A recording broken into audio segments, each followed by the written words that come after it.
There you have it, some gorgeous loaves. Hello, welcome to Texas Cooking Today, and welcome back to Texas Cooking Today if you're a subscriber or if you've watched before. This season I was wanting to do some really nice decadent recipes, something that's just flat delicious, easy to make at low cost. And right now bread is really a popular thing, so I wanted to do some bread recipes. Anyway, the recipe I wanted to do this time, let's see, last week I did a very basic bread recipe. This time I really wanted to just kick it right up to the top. Okay, so we're going to go with a butter bread. Yeah, it sounds good, doesn't it? This butter bread is fortified with some eggs. We're also going to add some cheese to it. Oh yeah, it gets just that much better, huh? Excellent. Butter bread with cheese. Once you see the ingredients, you'll realize that there's not a lot to it, but this is a recipe that when you put it together, cook it up, it gives you this beautiful light textured bread that has a very even crumb. That crumb being, the size of the pores or the holes on the inside of the bread. It's very even, but also very light, somewhat delicate. And when you toast it, it is unbelievably good. So this is butter bread, a recipe that I just finished developing this week for you. Come over, take a look at it, and we'll get busy making this. It's not hard, but it does require a little bit of time. Yeast takes the time that yeast takes. Come on. The ingredients that I have for this beautiful butter bread starts right back here. That's the flour. We're going to be using an all-purpose flour for this, some half and half, a couple of eggs, yeast, salt, sugar, extra sharp cheddar cheese, and some unsalted butter.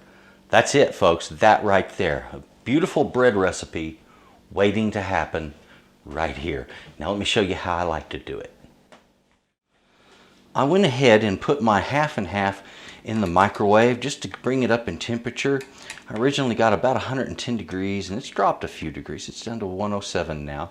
That's just perfect. We're looking for about 105 to 110. This is where having a chef's thermometer really comes in handy. Otherwise, you might want to check this the same way you would test milk for a baby. Put your finger in it. Make sure it's not too hot, okay?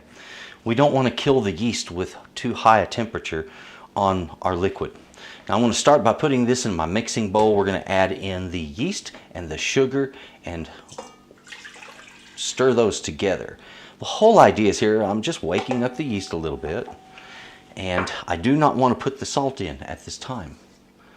This is something I like to make mention of to folks, that there's certain things that yeast doesn't get along with too well. Salt is one of them. Metal like this is the other one. Now, of course, when we're mixing it, there's not enough contact with metal to injure our yeast, okay? But it will slow the growth of yeast and slow the growth of rising your bread if you try to rise it in a metal bowl. That's nice.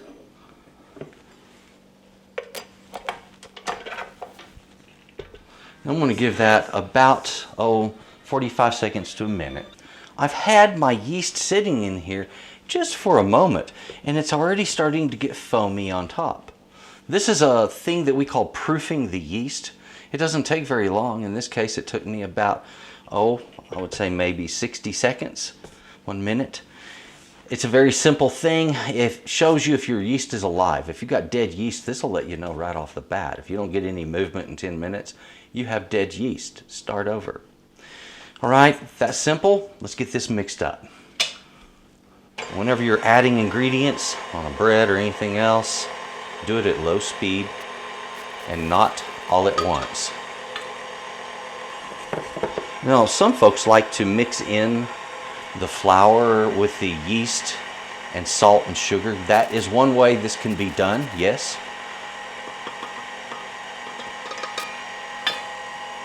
But in this case, I get to teach a few extra lessons, like how to proof your yeast and that kind of stuff.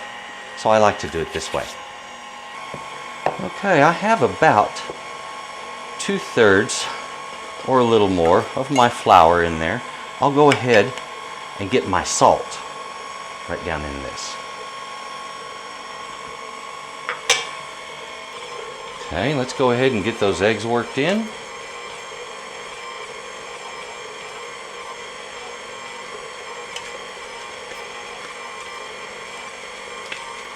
Usually I'll do the eggs a little bit earlier, but that's okay.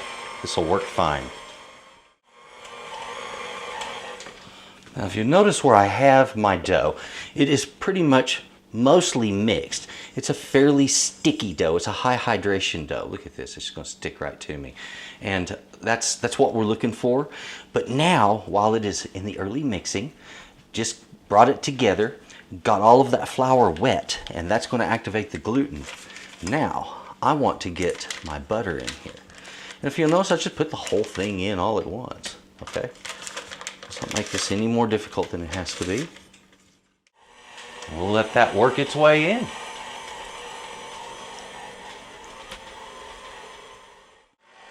Now our dough is coming together. In some ways it almost looks like a batter. And folks, that egg does crazy things to a dough when it comes to a bread dough. And it's going to cause it to have different qualities as well as the butter. Right now it's sticky, it's kind of messy, and it's going to come together as soon as that gluten develops a little more, and that's just with this kneading. So I'm going to continue this kneading process. Let's take a look. See how that just slips right out of it, and it's just kind of a mess in our bowl. Let me take a spatula and see, I can break this loose from the sides. It's sort of soft, quite wet. Remember, this is a high hydration dough. And even though it's a high hydration dough, because of the way it's made and what's in it, it actually gives an even crumb, which is kind of an unusual quality for a dough. Usually if you have a high hydration dough, you're going to get real large open pores in the bread.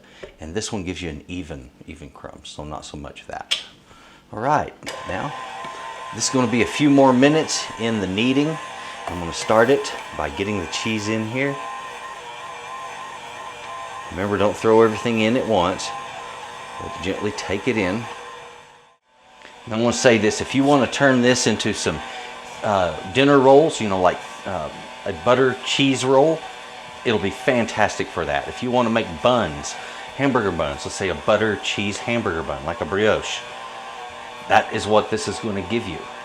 This is very similar to a French brioche, all right? And it is just sort of the American version of it. It's our version of a butter bread. Okay, we'll take a look at this in about another 7 minutes. Well, it looks like 7 minutes has passed.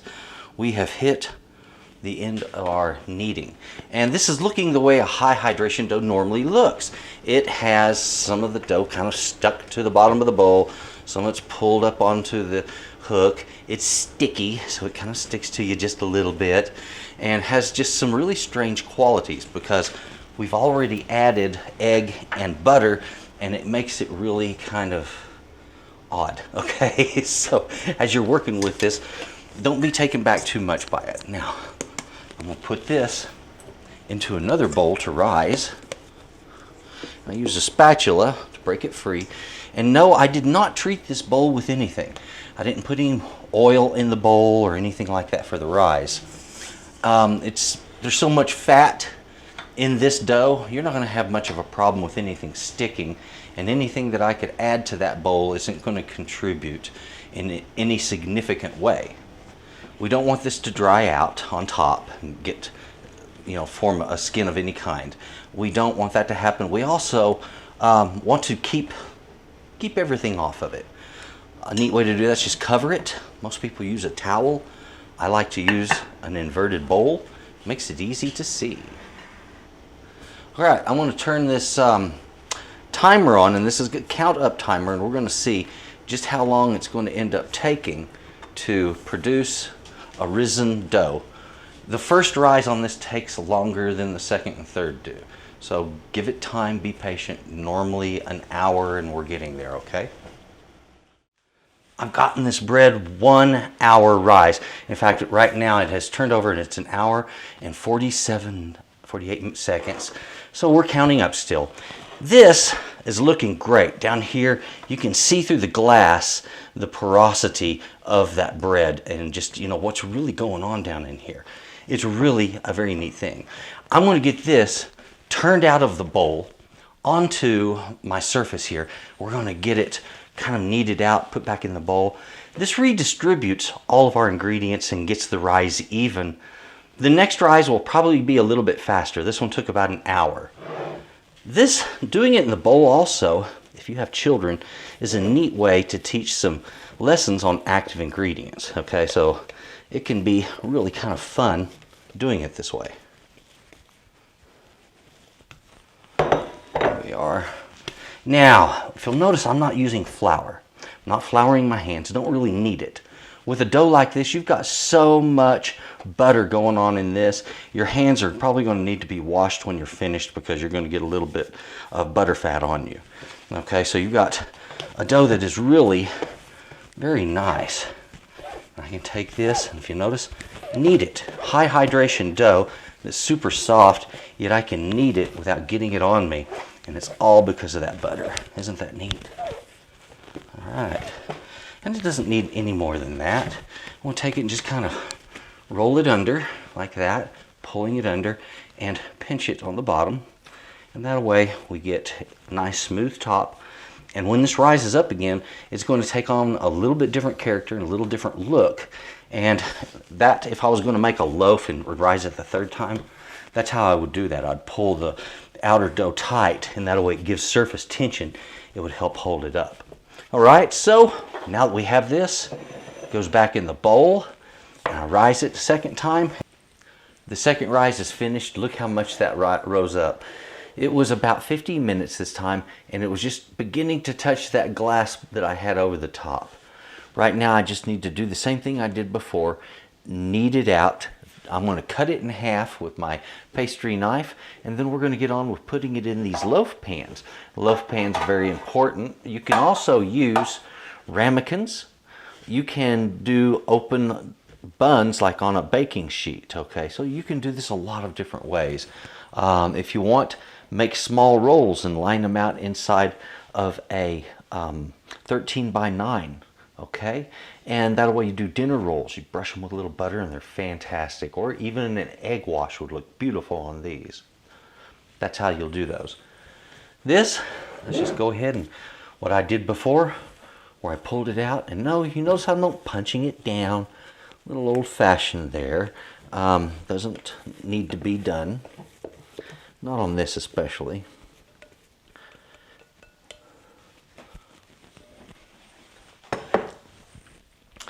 So here's our dough again. Again, you're not going to need flour. It's just not going to stick. Isn't this stuff neat? I want to push that kind of down and flat so I can see what I have. And I want to cut it in half. So basically, I'm just looking to have a pair of fairly even loaves. They don't have to be identical. There we have it. Isn't that neat? If you want to knead this a little bit, you can do so. Basically, you don't have to do a lot of work to it, but a little bit is always nice. Okay, if you notice, I just fold it over, push in and forward. That's it. Turn it, I'll fold it, and do it again. And I don't do that too many times. I'll do it a few times. And I'll take this and just kind of roll it up a little bit. Okay. You don't have to be fancy. Some people like to, lay these things out flat and then they'll roll it up into a little whatever. And that's fine. I mean, if you want to do that, it's not going to hurt. But frankly, I've never gotten a better loaf by doing something like this than just by pressing it out into kind of this shape to begin with. All right, so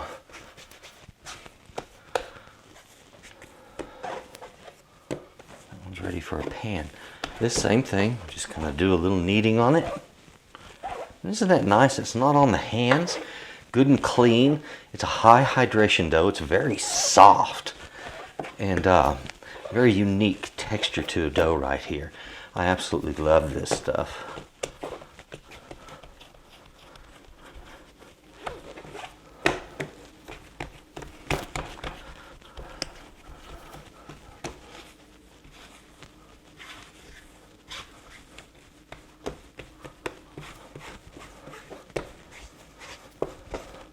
So you don't have to be pretty about it. I'm certainly not going to be. All right, the next step on this, simple enough. We're gonna need to put our 2 little loaves down in these pans, but I don't want sticking. You can butter them. You can use shortening. I'm gonna use a commercial spray. This spray has flour built into it. I just get it in there, give it time. It's going to fill this whole pan, and once it's starting to dome up out of the pan, we have it made. Well, we're at 49 minutes now. We're getting the rise done on these. They're looking really nice. One is just slightly bigger than the other, but not by much. A small margin. We're waiting for this dough to get right up onto this edge here and here. And if you'll look there, it's got about another half inch before it gets there. And I'll get it as close to it as possible. It may not exactly contact, but it'll get there. These are going to be domed at just a little bit more than they are now. So I'm going to give about another 20 minutes in there. And then they go in an oven. Now set your oven right now to 400 degrees and get it preheating. You're going to be cooking these at 400 degrees, usually 25 to 30 minutes, until it's a nice medium brown on top. Our bread is finished rising up. It looks really, really good. Okay, it came up just really nice. It has basically tripled in bulk. If you figure these weren't even halfway filling the pan on the bottom, and now they're well domed above the top. So yeah, we have good rising on that, and that's what we're looking for. The next thing, now that we have it risen up nice and tall, and these took about an hour and a half, they go right in the oven, center rack. We're going to give those about 25 to 30 minutes, and what we're looking for is a nice even brown crust across the top.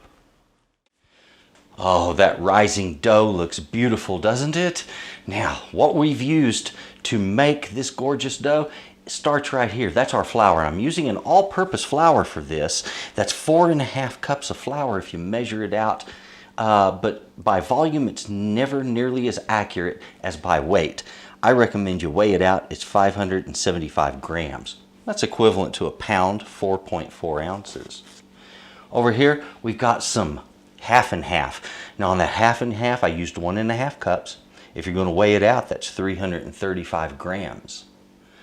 2 large eggs. And folks, when it comes to eggs and you're trying to figure out how much liquid do they provide you, large egg is generally considered to be 1/4 cup. And usually it measures out to about that. So 2 eggs is going to give you 1/2 cup of volume. All right, on our yeast over there, the yeast I used 7 grams. It's equivalent to 1 package of yeast. I'm going to be using in this one, as you've seen, I got a really fast rise. I used a commercial yeast. It's a fast rising yeast. Bread machine yeast is the same basic thing. It's fast rising. The salt right here, we used 1 teaspoon of salt, and that's 5 grams. 2 teaspoons of sugar, which is 8 grams of sugar. The cheese, I used a total of 3.2 ounces or 90 grams of cheese. This is an extra sharp cheddar cheese. Use that so that it stands out with the dough and it doesn't get hidden in the flavors.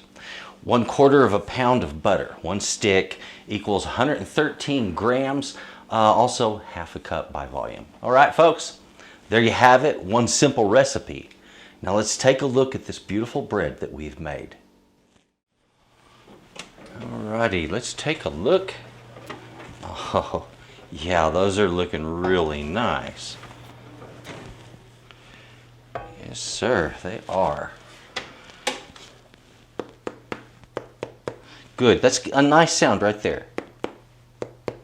That's that semi baked through hollow sound that we're looking for.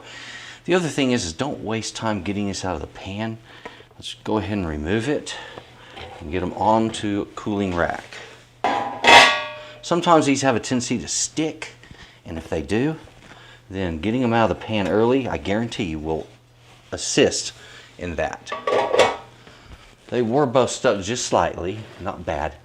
Give them a moment to cool, and we have bread ready to slice. I have these cooled down enough I can touch. They're still hot, but they're cool enough to touch. So that's what we're going to do here. I'm going to go ahead and slice. There we go.